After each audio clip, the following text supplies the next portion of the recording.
the Prime Minister was giving actually quite positive and optimistic message vis-à-vis to the relationship and the collaboration that China intends to establish with the rest of the world. I think all of his discussion points on collaboration and mutual advantages and sort of working together, that really resonated with me as a scientist. He made the point that the economy, the world economy, is too interconnected for that right now, and we have no alternative but to sort of stick with the system of global trade that we have put together over the last 50 years.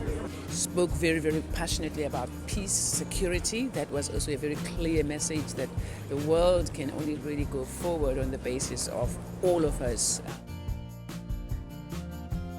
As the minister pointed out that even during the COVID, still China is contributing to the growth of the world. So I think we should continue playing that role.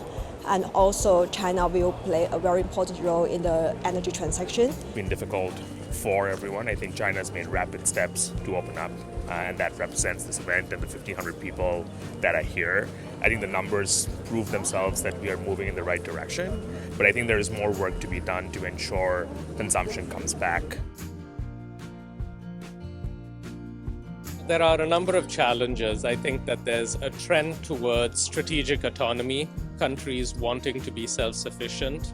And I think that in the short run, this will slow economic growth because it runs counter to free trade.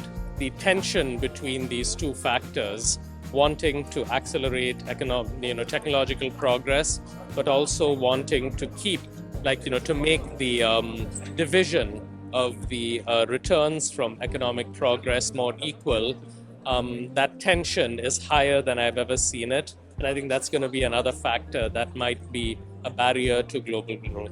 I think personally now, not that I heard him talk about that, clearly decarbonizing the economy is a very big barrier for the future.